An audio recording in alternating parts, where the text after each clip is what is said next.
Setiap ibu pasti rela memberikan seluruh hidupnya untuk anak-anaknya. Tapi bagaimana jika anak-anak yang ia besarkan justru meninggalkannya di masa tuanya? Di sebuah kota kecil di Jawa Timur, kisah ini mengguncang hati banyak orang. Namanya Karsini, usia 75 tahun. Rambutnya telah memutih, kulitnya penuh keriput, dan matanya mulai kabur. Tapi satu hal yang tak pernah pudar, rasa cintanya pada kedua anak perempuannya. Namun pada suatu pagi yang mendung, hidup Bu Karsini berubah selamanya. Assalamualaikum warahmatullahi wabarakatuh sahabat semuanya. Sebelum cerita ini dimulai, mari tuliskan di kolom komentar dari mana saja sahabat menonton cerita ini. Semoga yang subscribe channel Nindra Story, kami doakan agar dimudahkan segala urusannya, dilapangkan rezekinya, disehatkan badannya, dan dikabulkan segala hajat dunia akhirat oleh Allah Subhanahu wa Ta'ala. Amin ya Robbal 'Alamin. Sekarang, mari kita lanjut cerita ini dan tonton hingga akhir ceritanya ya.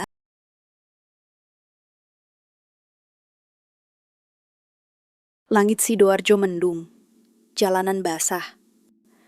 Pagi itu, kota terasa sunyi, seolah ikut menahan napas. Menyaksikan satu kisah yang akan menjadi luka di hati seorang ibu. Di dalam mobil berwarna abu-abu metalik, duduk seorang wanita tua. Ia memakai kerudung krem, kain batik yang telah lusuh, dan sebuah tas plastik kecil berisi pakaian ganti. Ia tak banyak bicara. Namanya Karsini. Usianya 75 tahun. Tubuhnya kecil, kurus, tapi matanya menyimpan kehangatan, dan diam-diam juga kepedihan. Di bangku depan, Maya, anak sulungnya yang kini berusia 45 tahun, menyetir dengan ekspresi datar. Di samping Maya, duduk Dina, adik kandungnya, 38 tahun. Asyik memandangi layar ponsel tanpa sedikit pun menoleh ke belakang. Mobil itu melaju menuju arah Gedangan, tempat di mana sebuah panti jompo bernama Panti Lansia Bahagia Sejahtera berdiri. Bu, nanti ibu tinggal di tempat ini dulu ya. Biar tenang, gak sendirian, banyak teman sebaya. Nanti juga bisa ikut senam, nonton bareng, rame kok. Ucap Maya tanpa menoleh. Hanya dari balik kacamata hitamnya. Tak ada jawaban. Hanya napas pelan dari Bu Karsini dan senyum kecil yang terbit di sudut bibirnya. Ia tidak bertanya, tidak menolak, tidak meminta. Mungkin karena hatinya sudah paham bahwa perjalanan ini bukan untuk berlibur, tapi untuk ditinggalkan. Dalam benak Bu Karsini, banyak kenangan datang silih berganti. Ia ingat masa ketika Maya dan Dina masih kecil. Ia menyuapi mereka dengan lauk seadanya, menyelimuti mereka di malam hari, mencuci seragam sekolah dengan tangan penuh deterjen. Ia pernah menjual cincin kawinnya untuk bayar uang kuliah Maya. Pernah berjalan kaki 5 kilometer ke pasar demi bisa membelikan tas sekolah untuk Dina. Apa mereka lupa? Atau aku memang terlalu berharap mereka ingat? Tapi Karsini bukan wanita yang suka mengeluh. Tidak saat ia ditinggal suami puluhan tahun lalu. Tidak saat ia sakit dan harus menahan nyeri sendiri. Dan tidak juga sekarang, ketika ia akan dititipkan. Sesampainya di panti, suasana hening. Bangunan berwarna krem pucat, pagar besi berkarat, dan halaman dengan pohon Kamboja tua. Beberapa lansia duduk di kursi bambu sambil menyuap bubur dari mangkok plastik. Seorang wanita parubaya menyambut mereka. Namanya Bu Rahayu, kepala panti. Perawakannya ramah, mengenakan baju kurung dan jilbab biru laut. Ia menunduk hormat pada Karsini, menyambut dengan senyum hangat. Selamat datang, Ibu. Semoga bisa merasa nyaman di sini. Semua pengurus panti sayang sama penghuni di sini insya Allah, ucap Bu Rahayu. Maya menyerahkan beberapa dokumen. Dina masih fokus pada layar ponselnya. Lalu datang bagian terakhir dari administrasi, menandatangani surat persetujuan penitipan. Namun, mata Bu Rahayu membelalak saat membaca bagian terakhir dokumen itu. Poin 6. Bila Ibu Karsini meninggal dunia saat berada di panti, pihak keluarga menyatakan tidak perlu dihubungi. Suasana mendadak sunyi. Bu Rahayu menatap Maya. Bu, apa betul ini ingin dimasukkan? Biasanya keluarga malah minta diberitahu segera. Maya menjawab tanpa mengangkat wajahnya. Ibu kami sudah bilang, gak mau merepotkan. Kami juga sibuk kerja, kadang di luar kota. Daripada susah komunikasi, ya lebih baik begini. Dina menambahkan sambil memasukkan ponsel ke tasnya. Ibu juga kan udah tua, kita harus realistis. Tak ada pelukan perpisahan, tak ada air mata. Setelah selesai, Maya dan Dina langsung berjalan kembali ke mobil dan meninggalkan Bu Karsini berdiri sendiri di depan pintu panti jompo, hanya ditemani satu tas plastik dan satu selimut tipis. Hari itu, Bu Karsini resmi menjadi penghuni baru di Panti Bahagia Sejahtera. Kamar barunya sempit, satu ranjang kayu, kipas angin tua, dan dinding kusam penuh lubang bekas paku. Tapi ia tak mengeluh. Ia hanya menata baju-bajunya perlahan, menyampirkan daster di gantungan, meletakkan bingkai foto almarhum suaminya di meja kecil. Saat malam tiba, ia berbaring, menatap langit-langit kamar sambil memeluk bantal. Di luar suara jangkrik dan angin malam menemani kesunyian. Di dalam hatinya ia bertanya, apakah aku terlalu tua untuk dicintai kembali? Dan mungkin malam itu adalah awal dari hidup yang sepi. Sebuah kisah yang tak dimulai dengan luka, tapi dengan diam. Karena kadang, diam lebih menyakitkan dari kemarahan. Pagi di panti jompo selalu terasa lambat. Jam dinding berjalan lambat, suara burung dari pohon depan hanya terdengar samar, dan matahari masuk malu-malu melalui jendela yang kusam. Sudah seminggu Bu Karsini tinggal di Panti Lansia Bahagia Sejahtera. Di luar, tampak biasa saja. Ia makan, ia mandi, ia mengikuti kegiatan senam bersama para penghuni lain.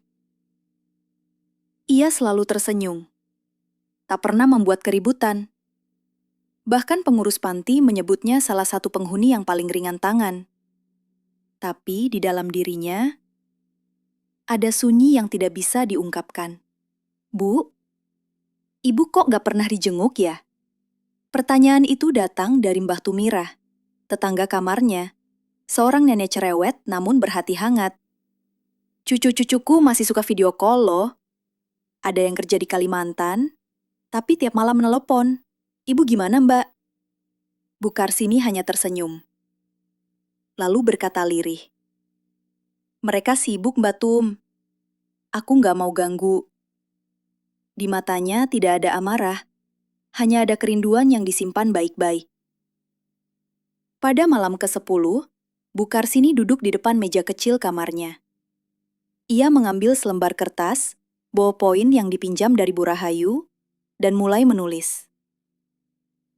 Untuk Maya dan Dina, Ibu harap kalian sehat, sukses. Ibu baik-baik saja di sini. Makanannya enak, teman-temannya baik. Tapi kadang, Ibu kangen juga ngobrol. Kalau kalian sempat, mampirlah sebentar. Ibu tidak minta apa-apa. Cuma ingin melihat kalian, walau cuma 5 menit. Ia melipat kertas itu perlahan, menciuminya, lalu menyerahkannya ke pengurus panti untuk dikirimkan ke alamat Maya. Hari demi hari berlalu. Tak ada balasan, Bu Karsini mulai akrab dengan beberapa penghuni lain. Ada Pak Ridwan yang pensiunan guru, tapi kini tak diakui anaknya karena dianggap membawa aib masa lalu. Ada Bu Prapti yang tiap hari berbicara dengan boneka karena menganggapnya sebagai cucu, yang dulu tak pernah sempat ia lihat besar.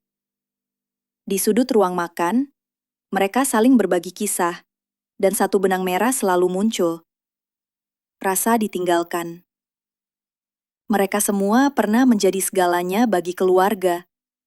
Tapi kini mereka hanyalah masa lalu yang disimpan di panti, seperti barang kenangan yang sudah tidak dipakai. Dan meski semuanya tersenyum, setiap kali mereka melihat pintu gerbang terbuka, mata mereka akan menoleh serentak. Berharap, barangkali hari ini adalah hari kunjungan. Tapi, gerbang itu lebih sering menutup kembali dengan sunyi. Surat kedua dan ketiga, Bu Karsini menulis lagi. Kali ini lebih pendek. Dina sayang, Ibu dengar kamu buka butik. Ibu bangga. Ibu sering ceritakan ke teman-teman di sini.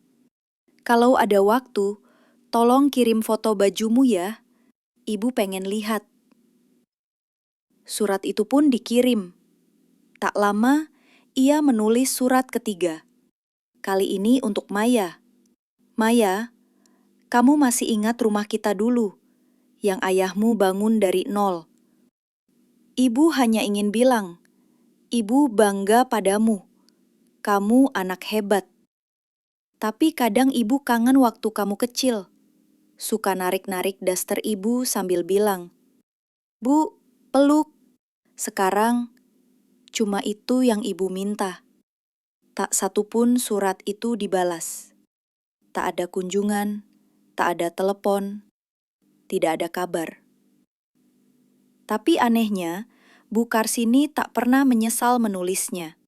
Ia menulis bukan untuk mendapat balasan, tapi untuk memastikan anak-anaknya tahu bahwa cinta seorang ibu tidak pernah punya syarat. Bu Rahayu yang sering diam-diam membaca surat-surat itu setelah diketik ulang oleh staf panti, tak bisa menahan tangis. Bu Karsini, kenapa ibu masih sabar sekali? Karena aku ibu mereka. Dan ibu itu harus lebih banyak memaafkan daripada menghakimi. Kadang, di tengah malam, Bu Karsini terbangun karena mimpi.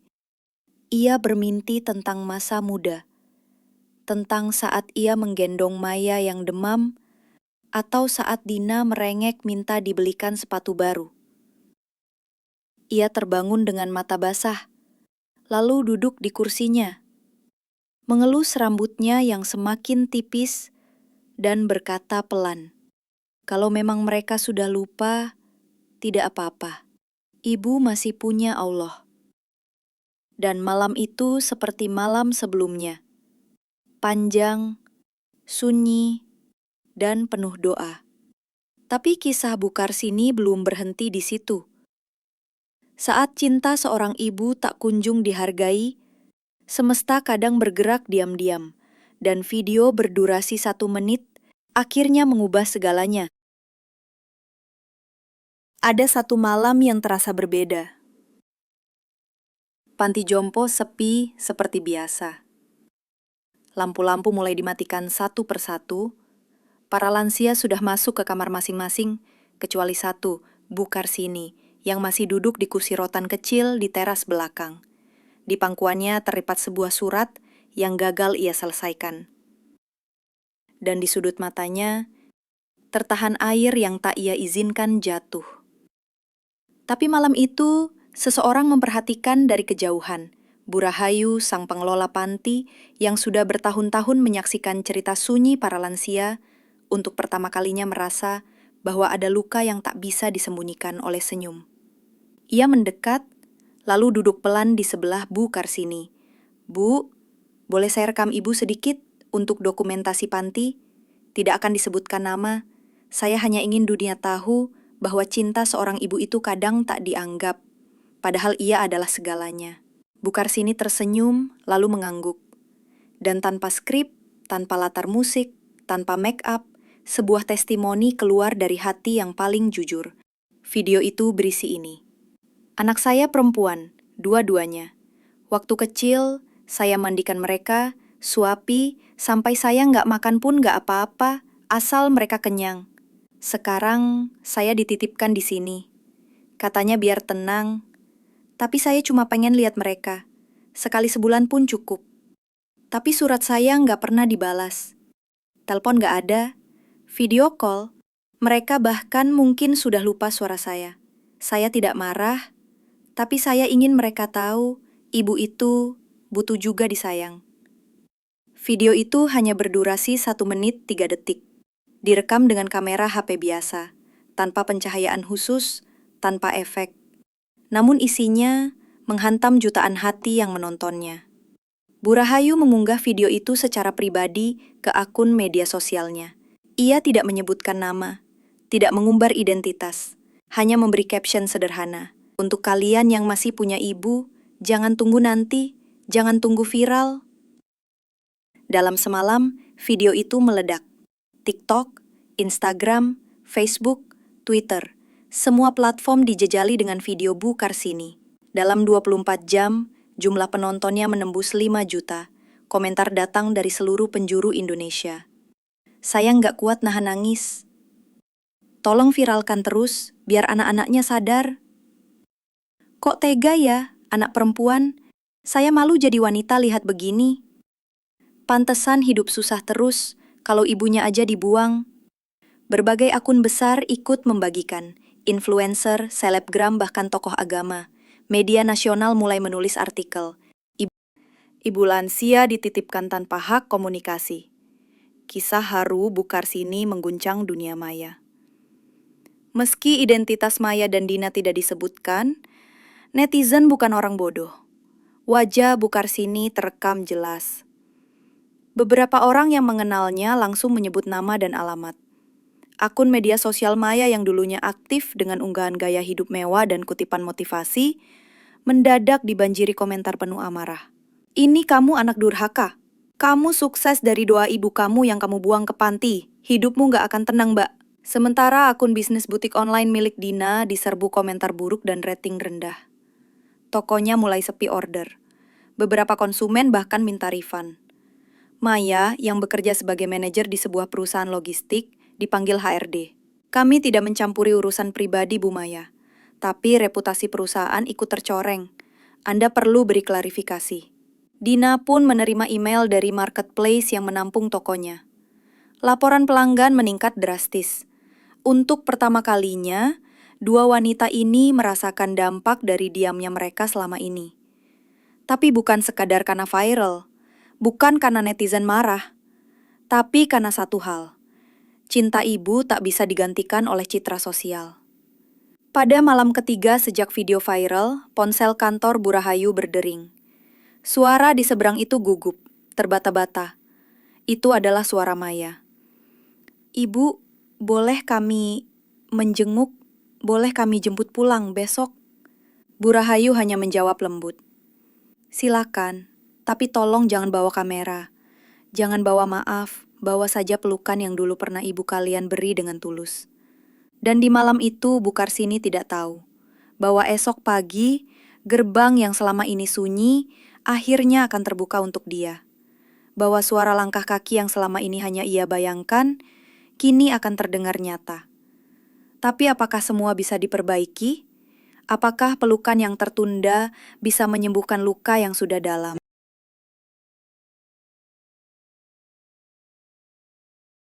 Pagi itu berbeda. Langit Sidoarjo cerah. Burung-burung di halaman panti berkicau lebih ramai dari biasanya, seakan tahu. Ada sesuatu yang besar akan terjadi.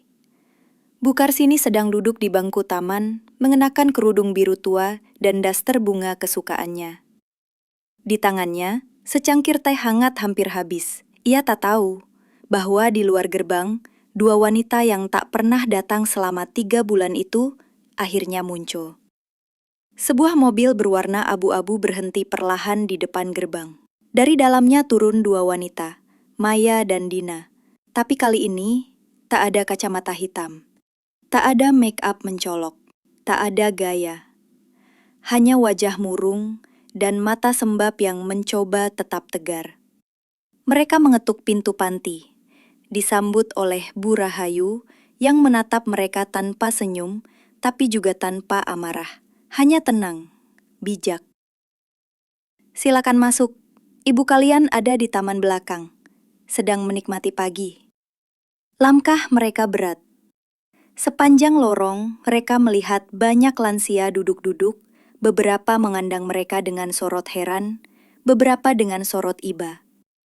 Dan akhirnya, mereka melihat Bu Karsini. Bu Karsini tidak langsung mengenali mereka.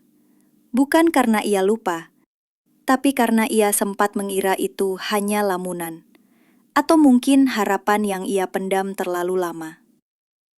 Tapi saat Maya berjalan mendekat dan bersuara pelan, "Bu," barulah matanya membulat. Tangannya yang memegang cangkir gemetar. Bibirnya bergetar, dan suara yang keluar nyaris tak terdengar. "Maya, Dina, ini mimpi bukan?" Dina langsung berlutut dan memeluk kaki ibunya. Maya ikut terduduk di sampingnya, memegang tangan ibunya, dan menangis sejadi-jadinya. "Bu, maafin kami.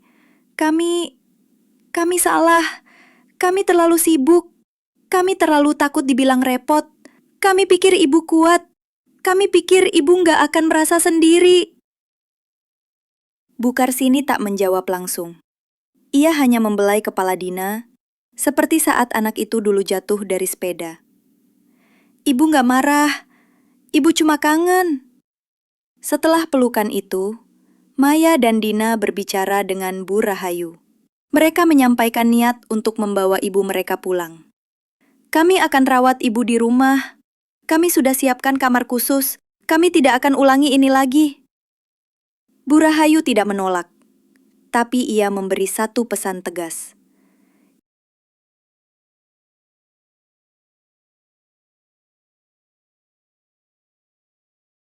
"Yang ibu kalian butuhkan bukan rumah besar, tapi waktu kalian, perhatian kalian. Jangan bawa pulang hanya karena malu diviralkan.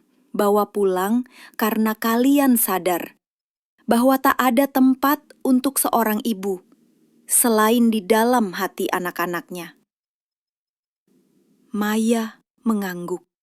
Dina menangis. Hari itu, Bu Karsini diberi izin pulang. Tas kecilnya masih sama. Bajunya masih itu-itu saja. Tapi kali ini, ia pulang bukan karena dititipkan, melainkan dijemput kembali. Di dalam mobil, Maya yang menyetir. Dina di sampingnya, Bu Karsini duduk di belakang.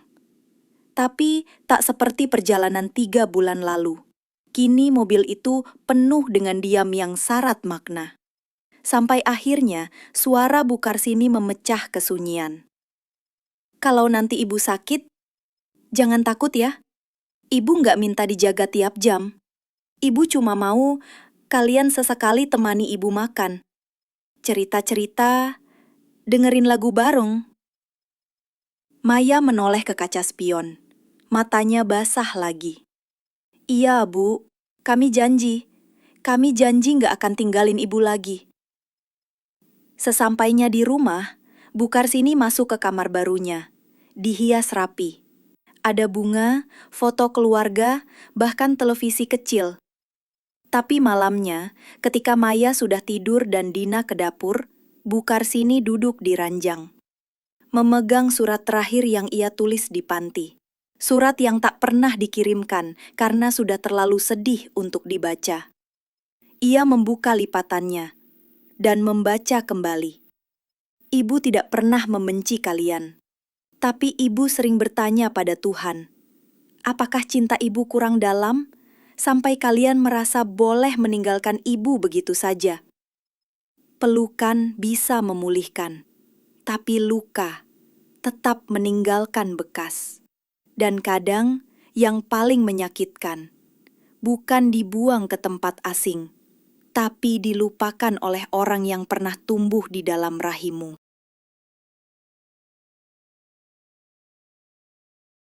Waktu berlalu, Bu Karsini kini tinggal kembali di rumah anak sulungnya Maya.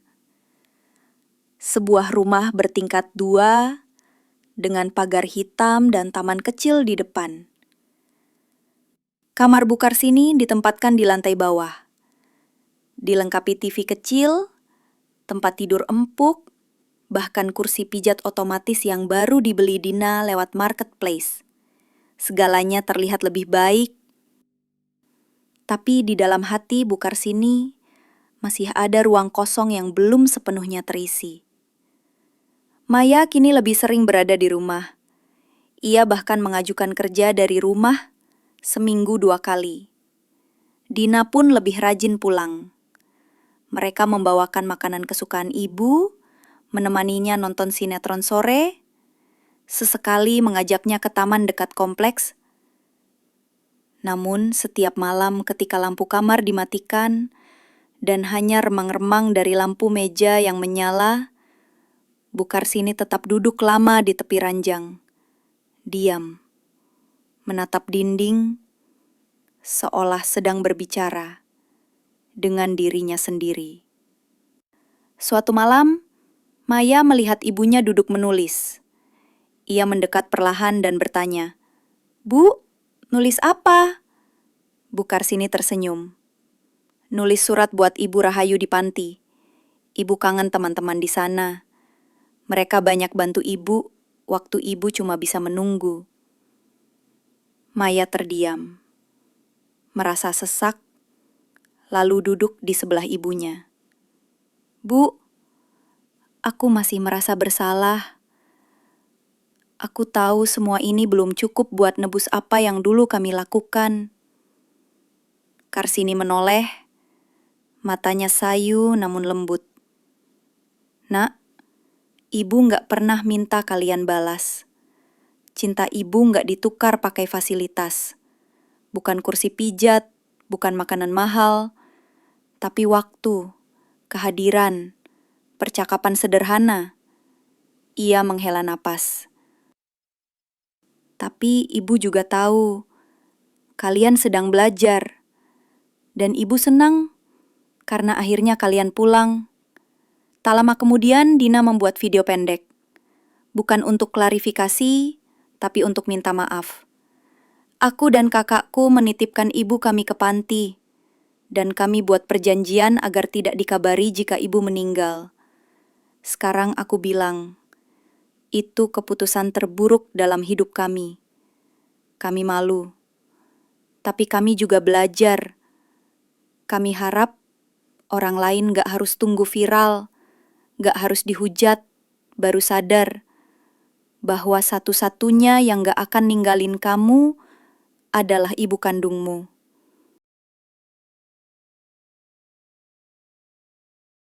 Video itu ditonton jutaan orang. Tapi kali ini, komentarnya berbeda. "Terima kasih sudah jujur. Saya jadi peluk ibu saya setelah lihat ini. Yang penting sekarang kalian berubah. Semoga ibu kalian bahagia." Suatu sore, Dina mengajak ibu berjalan di taman. "Bu, ada yang bilang luka di hati bisa sembuh seiring waktu. Tapi kadang rasa bersalah itu gak hilang-hilang ya?" Bu Karsini tersenyum. "Bukan hilang, Nak. Tapi berubah bentuk. Dia jadi pengingat. Supaya kamu gak mengulangi salah yang sama." Dan mereka berjalan pelan sambil bergandengan tangan. Cerita Bu Karsini bukan sekedar kisah viral, tapi pengingat keras untuk kita semua. Bahwa di balik senyum seorang ibu, bisa tersembunyi ribuan luka yang tak pernah ia tunjukkan. Jangan tunggu viral untuk datang menengok. Jangan tunggu dimarahi netizen untuk menyadari bahwa seorang ibu tak butuh dibelikan rumah mewah. Ia hanya butuh kita pulang. Pulang ke hatinya. Dan untuk setiap anak di luar sana yang masih punya ibu, tolong genggam tangannya selagi bisa. Tolong peluk dia, walau tanpa alasan. Karena ketika waktunya tiba, Tak ada yang lebih menyakitkan selain berkata, andai aku lebih cepat datang.